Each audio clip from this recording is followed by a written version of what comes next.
بسم اللہ الرحمن الرحیم۔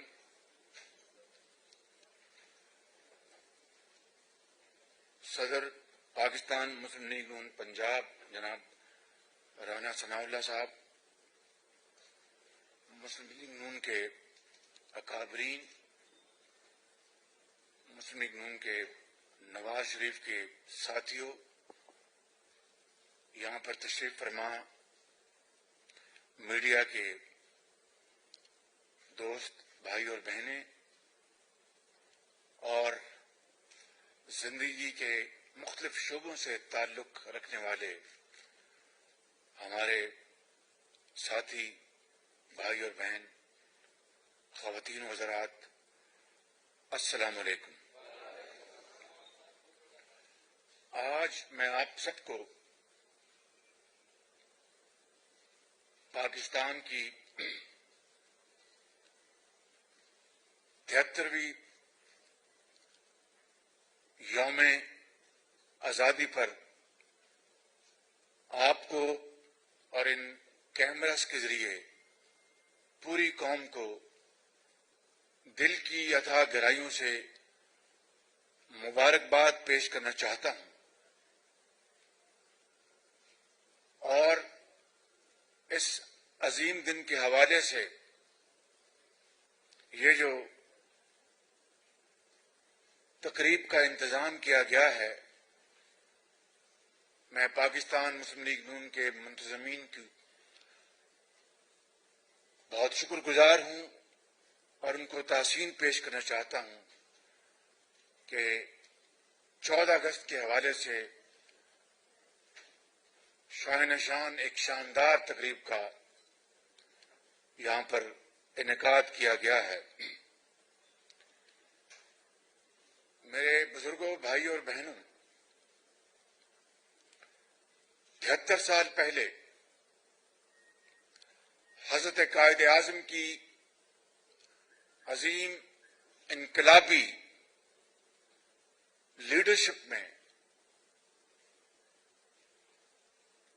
14 اگست 1947 کو جب ہندوستان تقسیم ہوا اور پاکستان مارز وجود میں آیا، تو یہ تاریخ کا ایک انہونا واقعہ تھا، نہ صرف جغرافیائی لحاظ سے دنیا کی تاریخ میں ایک تغیر آیا، بلکہ تاریخی سیاسی لحاظ سے دنیا کی تاریخ میں ایک نیا باب رقم کیا گیا، اور یہ کام کوئی راتوں رات نہیں ہوا تھا۔ یہ دہائیوں اور صدیوں پر محیط ایک مسلسل کاوش اور پھر عظیم قربانیوں کا نتیجہ تھا۔ یہ ایک ایسے شخص کی لیڈرشپ کے تحت یہ عظیم کارنامہ سر انجام پایا، جو کہ ایک دیانتدار، محنتی اور نہ بکنے والا فرد تھا، جس کا نام تھا قائد اعظم محمد علی جناح، جن کو بے پناہ ترغیبات دی گئیں، بے پناہ آفرز کی گئیں، لیکن اس عظیم شخص نے ہر پیشکش کو پایہ حقارت سے ٹکرایا، کیونکہ ان کی نظر صرف اور صرف پاکستان کے اوپر جمی ہوئی تھی، اور اس شخص نے پھر لاکھوں کروڑوں مسلمانوں کی عظیم جدوجہد اور قربانیوں کے نتیجے میں بالآخر پاکستان اللہ تعالیٰ کے بے پایہ فضل و کرم سے حاصل کر لیا۔ لاکھوں لوگ شہید ہوئے، دریاؤں کے پانی سرخ ہو گئے، ماں اور بہنوں کے آنچل پھٹے، اور لاکھوں کروڑوں لوگ اپنا گھر بار چھوڑ کر انہوں نے ہجرت کی، اپنے آباء و اجداد کے گھر اور جائیدادیں چھوڑ کر وہ پاکستان کی طرف چلے آئے اور اپنی آنکھوں میں یہ خواب بسائے کہ انشاءاللہ اب مشکل اور تکالیف اور بے عزتی کا دور ختم ہو گیا، اب عزت وقار، محنت امانت اور دیانت کا دور شروع ہوگا، اور پاکستان میں ہر ایک کو اس کی محنت، اس کی قابلیت کی بنیاد پر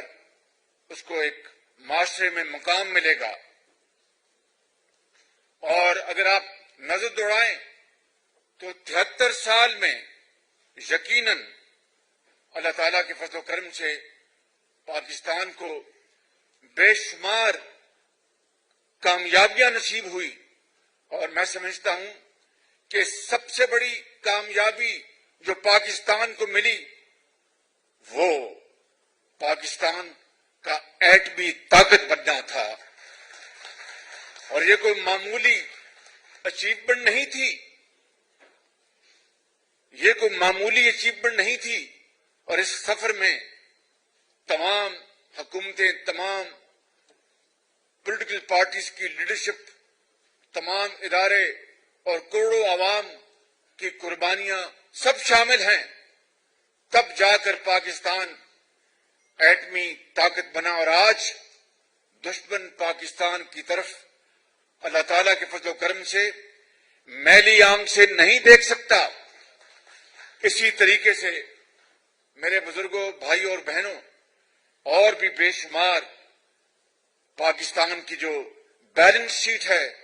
اس میں کامیابیاں رقم ہیں مختلف ادوار میں، لیکن اگر ہم اپنی کمزوریوں کی طرف اگر نظر دوڑائیں تو وہ بھی بے شمار موجود ہیں۔ مثال کے طور پر آج اگر پاکستان ایک ایٹمی طاقت ہے تو بدقسمتی سے دوسرے ہاتھ میں کشکول ہے۔ میں نے پہلے بھی یہ بات کئی مرتبہ یہ واشگاف الفاظ میں کہی ہے کہ آگ اور پانی اکٹھے نہیں ہو سکتے، کشکول اور ایٹمی طاقت دونوں اکٹھے نہیں چل سکتے، لہذا وقت کی اہم ترین ضرورت ہے کہ کشکول کو توڑا جائے، مگر یہ نعرہ دہائیوں سے چلا آ رہا ہے اور ہنوز ابھی تک یہ کشکول سے ہماری جان نہیں چھوٹ رہی، اور کمبل کی طرح یہ کشکول ہمارے جسم کے اوپر پوری طرح لپٹا ہوا ہے،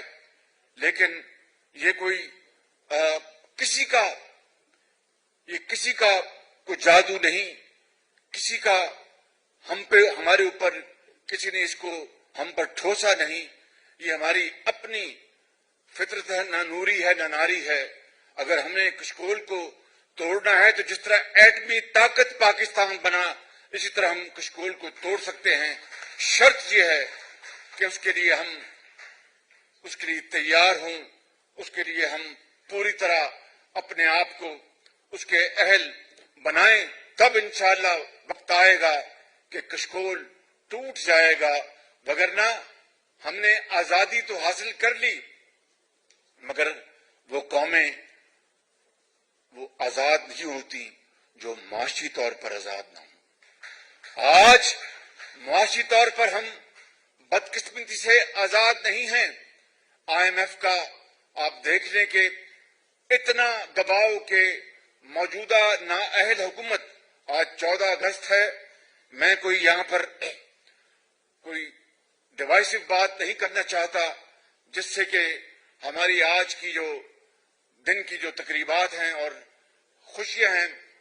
ان کو میں کسی طور بھی ان کو تکلیف نہیں پہنچانا چاہتا، لیکن حقیقت یہ ہے کہ آج IMF کا اتنا پریشر ہے کہ اس سال بجٹ میں ہم ایک عام تنخواہ دار کی تنخواہ بھی نہ بڑھا سکے۔ یعنی اس حد تک پریشر. اور میرا خیال ہے کہ پاکستان کی تاریخ میں یہ پہلا موقع ہے کہ جو ایک تنخواہ دار طبقے نے، اور وہ لاکھوں کروڑوں ہیں اس ملک میں، انہوں نے آس لگائی ہوتی ہے کہ تنخواہ بڑھے گی تو بچوں کے لیے کوئی بوٹ، کپڑے اور کتابوں کا انتظام کریں گے. وہ تنخواہ دار ان کی مایوسی کا عالم اندازہ آپ نہیں کر سکتے، میں اور آپ نہیں کر سکتے. اسی طریقے سے آپ دیکھیں کرونا نے تباہی مچائی ہے پوری دنیا میں، اور پاکستان میں بھی ہزاروں لوگ اللہ تعالیٰ کو پیارے ہو گئے. ہم سب ان کے لیے دعا گو ہیں، اور جو لوگ کرونا سے متاثر ہوئے ان کی صحت کے لیے ہم سب دعا گو ہیں. لیکن کرونا کے حوالے سے تو مہنگائی زمین پر آنی چاہیے تھی، آج مہنگائی آسمانوں سے باتیں کر رہی ہے. آٹا، دال، چینی اور پٹرول کی آپ نے جو حالت دیکھی پچھلے چند ہفتوں اور مہینوں میں کہ وہ پاکستان کی تاریخ میں بلند ترین سطح پہ چلی گئی ہے. اور اس طرح لاکھوں لوگ، کروڑوں لوگ آج ایک وقت کی روٹی کو وہ بیچارے ترستے ہیں، اور مہنگائی نے ان کی جیبیں خالی کر دی ہیں. دوائی حاصل کرنا ان کے لیے ناممکن ہو گیا ہے، اور جو عمرا ہیں،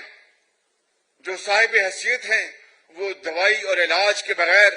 مر نہیں سکتے. اور جو غریب لوگ ہیں، جو صرف اللہ کے سہارے جیتے ہیں، اور خدا کا آسمان ان کے لیے چھت کا کام دیتا ہے اور اللہ کی زمین فرش کا کام دیتی ہے، وہ دوائی اور علاج کے بغیر سسک سسک کر جان دیتے ہیں. میں یہاں پر یہ بھی آج نہیں کہنا چاہتا، لیکن مجبور ہوں کہ بعض چیزیں یہاں پر بتائی جائیں کہ نواز شریف کے پچھلے دور میں کس طرح ہسپتالوں میں ادویات مفت ملتی تھی. نواز شریف کے دور میں کس طرح ہسپتالوں میں سی ٹی اسکین لگائے گئے، اور عام آدمی کے لیے وہ سی ٹی اسکین مکمل طور پر فری تھے. نواز شریف کے دور میں کس طرح ہسپتالوں کو ری فربش کیا گیا، نئے نئے اور بڑے جدید ہسپتال بنائے گئے. یہ سارا کچھ ریکارڈ کا حصہ ہے. اور آج وہ دوائیاں بھی مفت ختم کر دی گئیں، سی ٹی اسکین بھی مفت ختم کر دیے گئے، اور ہیپاٹائٹس کے جو مریض، لاکھوں مریض، ان کے لیے پورے پنجاب میں فلٹر کلینکس بنائے گئے تھے جہاں پر مکمل طور پر ان کو مفت ادویات کا پیکج ملتا تھا. وہ اور لاکھوں لوگ اس سے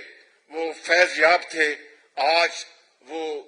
فلٹر کلینکس میں مفت ادویات ختم کر دی گئیں. آپ کو یاد ہوگا کہ کس طریقے سے وہ وقت تھا 2012 اور 13 تک کہ 20 گھنٹے لوڈ شیڈنگ ہوتی تھی، مگر پھر وہ دور آیا مسلم لیگ نون کا کہ نواز شریف کی لیڈرشپ میں 2017-18 سے پہلے وہ لوڈ شیڈنگ نہ صرف مکمل ختم ہو گئی، بلکہ وہ آج اتنی بجلی موجود ہے کہ وہ تمام آپ کی صنعتوں کے پہیے اس سے چل سکتے ہیں، اور ان کی چمنیوں سے دھواں نکل سکتا ہے، اور ہر قسم کا کاروبار چل سکتا ہے. لیکن آج اگر لوڈ شیڈنگ ہو رہی ہے تو اس حکومت کی بدترین نااہلی کا ثبوت ہے. میرے بزرگوں، بھائیوں اور بہنوں، میں بات لمبی ہو جائے گی، میں کہنا یہ چاہتا ہوں کہ ابھی کل پشاور میں بی آر ٹی کا وہاں پر افتتاح کیا گیا. وہ مکمل ہے یا نامکمل یہ ایک علیحدہ داستان ہے، لیکن ہم نے کبھی یہ نہیں کہا تھا کہ بس جو ہے وہ اوپر سے نہیں گزرنی چاہیے، وہ نیچے سے جانی چاہیے، اوپر سے ٹرین ہونی چاہیے، وہ نیچے سے جانی چاہیے. ہم اس بحث میں نہیں پڑے، بلکہ نواز شریف کی لیڈرشپ میں لاہور، پھر ملتان، پھر پنڈی اور اسلام آباد میں یہ بس میٹروز بنا کر پوری دنیا کو اللہ تعالیٰ کے فضل و کرم سے حیران کر دیا. اور اس کی قیمت لگ بھگ وہی ہے جو ایک بی آر ٹی پشاور کی ہے. جو جس طریقے سے وہ بنائی گئی، جس طریقے سے وہ وہ چلائی گئی، یہ ساری داستان آپ کے سامنے ہے. مجھے اس کے بارے میں کچھ نہیں کہنا. بات وہ ہوتی ہے کہ جو چیز ہو جائے اور عوام کے مفاد میں اور ان کی خوشحالی میں وہ چیز کر دی جائے، اس کی ستائش کرنی چاہیے. لیکن ہم نے قوم کا بہت وقت ضائع کیا اور عملی طور پر ان 73 سالوں میں ہم نے جو کارکردگی دکھائی وہ حضرت قائد اعظم سمیت وہ لاکھوں لوگ جنہوں نے پاکستان کے لیے اپنے خون کا نذرانہ پیش کیا تھا، آج قبروں میں ان کی روحیں تڑپ رہی ہوں گی کہ یہ وہ پاکستان نہیں تھا اے خدا جس کے لیے ہم نے اپنی جانوں کا نذرانہ پیش کیا. ہم نے تو وہ پاکستان، اس پاکستان کے لیے اپنا خون بہایا تھا کہ وہاں پر ایک اسلامی فلاحی ریاست ہوگی، وہاں پر سب کے ساتھ انصاف ہوگا، ظلم اور زیادتی نہیں ہوگی اور کسی کے ساتھ ڈسکرمنیشن نہیں ہوگی اور نیب نیازی گٹھ جوڑ جیسے وہاں پر معاملات نہیں آئیں گے جس سے کہ صرف اور صرف اپوزیشن کو دیوار سے لگایا جائے. میرے بزرگوں، بھائی اور بہنوں، میں کہنا یہ چاہتا ہوں کہ آج اس عظیم دن کے موقع کے اوپر ہمیں پھر اس بات کا اعادہ کرنا چاہیے اور عہد کرنا چاہیے کہ اگر ہم نے، اور میں نے ابھی یہ عہد نامہ آپ کے سامنے پڑھا اور آپ سب نے پڑھا، اور اگر ہم دل کی اتھاہ گہرائیوں سے اس پر یقین کرتے ہیں کہ ہم نے اس ملک کو صحیح معنوں میں قائد اعظم کی خطوط پر چلانا ہے، ان کے نظریات پر چلانا ہے اور اس کو ایک صحیح معنوں میں اسلامی فلاحی ریاست بنانا ہے، تو پھر اس کے لیے ہمیں اپنے انداز بدلنے ہوں گے، اس کے لیے ہمیں اپنے ادوار بدلنے ہوں گے اور پھر شبانہ روز محنت کرنی ہوگی اور امانت اور دیانت کو اپنا شعار بنانا ہوگا. میں آج یہاں پر آپ سب کو گواہ بنا کر کہتا ہوں میرے بزرگوں، بھائی اور بہنوں، کہ ہم سب انسان ہیں اور انسانوں سے غلطیاں ہوتی ہیں اور اس کے لیے اللہ تعالیٰ سے ہمیں ہر وقت معافی کے لیے ہمیں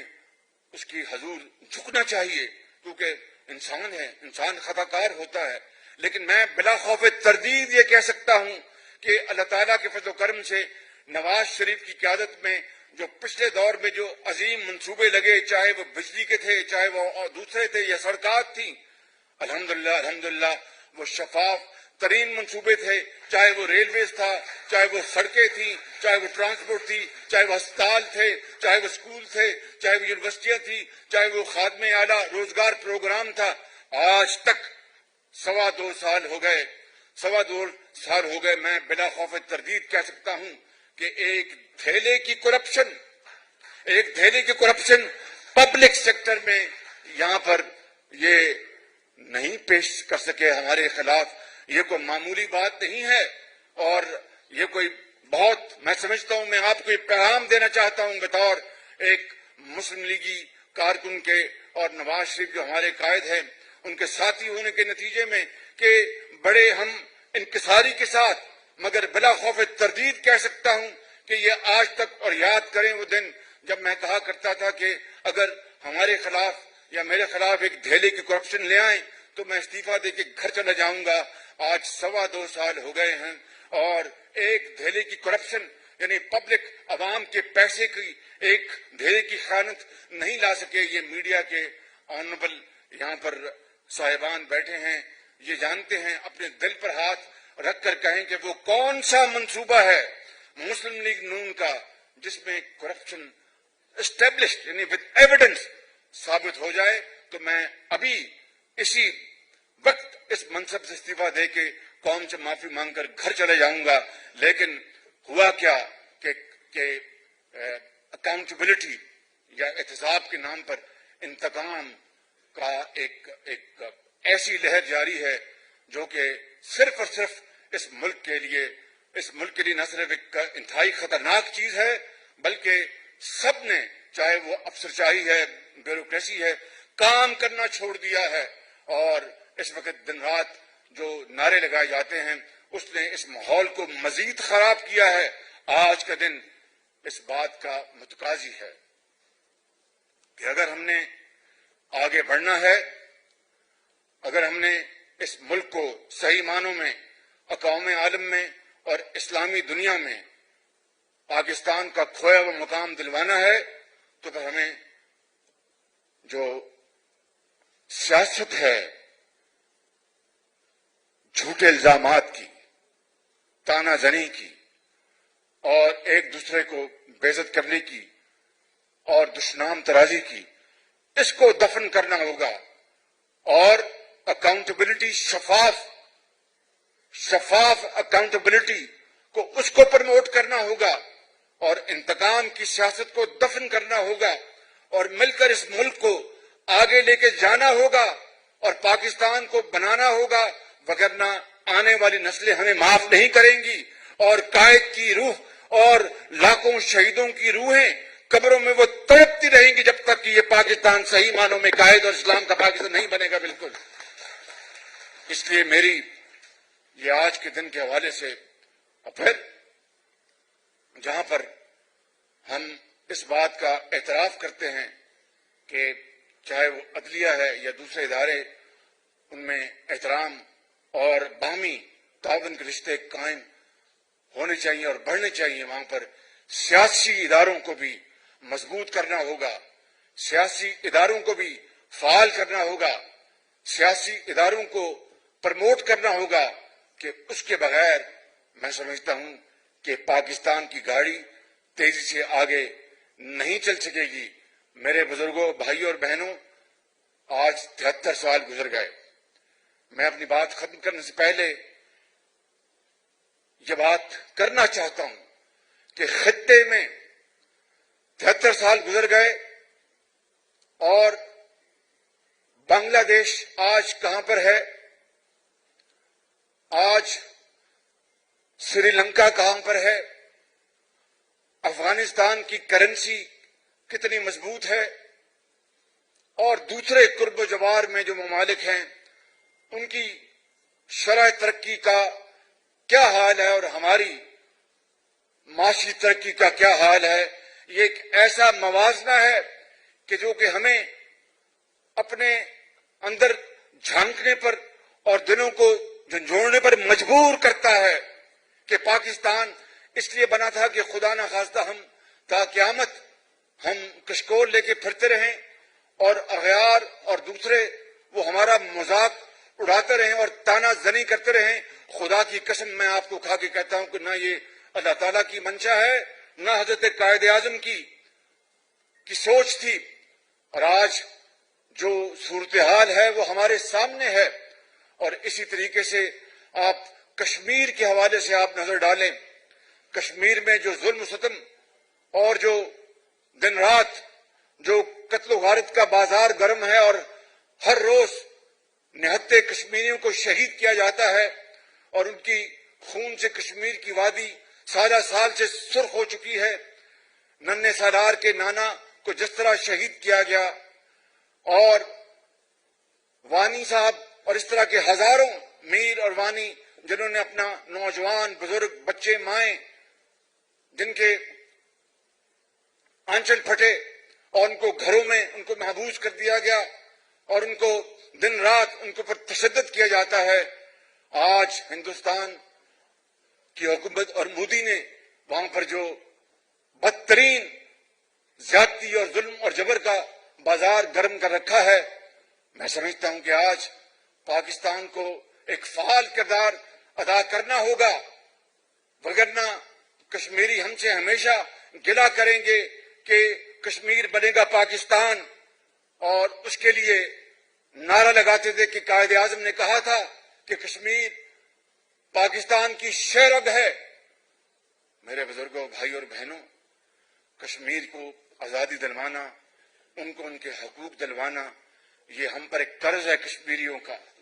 یہ ہم پر ایک قرض ہے کشمیریوں کا، ہمیں یہ قرض چکانا ہوگا۔ اس کے بغیر ہماری نہ اس دنیا میں نہ اگلے جہان میں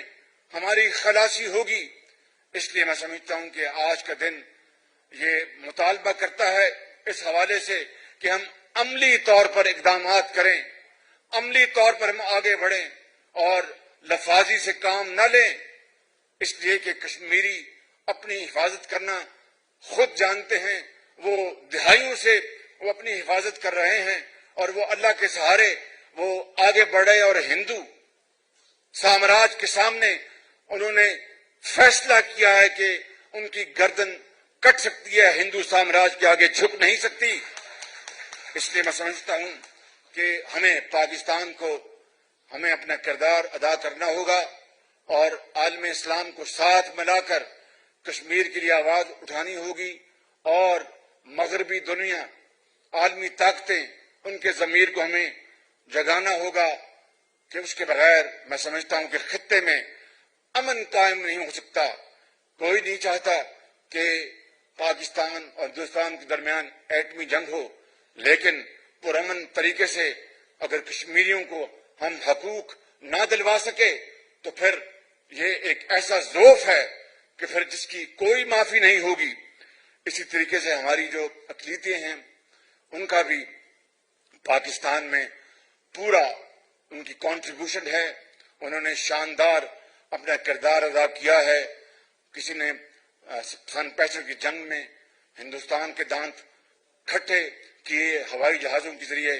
کسی نے تعلیمی درسگاہ میں بہت شاندار طریقے سے بچوں کو پڑھایا لکھایا۔ یہ اقلیتیں ہماری پرامن اقلیتیں ہیں، ان کا بھی وہی حق ہے قانون اور آئین کی نظر میں جس میں ہر پاکستانی کا ہے، یہ برابر کے پاکستانی ہیں۔ آج کا دن اس بات کو تسلیم کرتا ہے کہ ہمیں اپنی اقلیتوں کو پوری طرح ان کا احترام کرنا ہوگا۔ میرے بزرگوں، میرے بھائیوں، میں آج کے اس عظیم دن کے حوالے سے میں پھر اقبال کا یہ شعر کہے بغیر اپنی بات ختم نہیں کر سکتا کہ اسی میں وہ راز، اسی میں وہ پیغام موجود ہے جو انہوں نے کئی دہائیوں پہلے دیا کہ تمنا آبرو کی ہے اگر گلزار ہستی میں تو کانٹوں میں الجھ کر زندگی کرنے کی خو کر لے، اور نہیں یہ شان خودداری چمن سے توڑ کر تجھ کو کوئی دستار میں رکھ لے، کوئی زیب گلو کر لے۔ اور جب اپنا قافلہ، اگر میاں صاحب یہاں پر لندن میں میری تقریر سنتے تو وہ شاید کہیں گے تم پرانے شعر سناتے ہو، مگر میں کیا کروں، مجھے انہی میں مجھے عافیت نظر آتی ہے۔ جب اپنا قافلہ عزم و یقین سے نکلے گا، جب اپنا قافلہ عزم و یقین سے نکلے گا، جہاں سے چاہیں گے رستہ وہیں سے نکلے گا، وطن کی مٹی مجھے ایڑیاں رگڑنے دے، مجھے یقین ہے چشمہ یہیں سے نکلے گا۔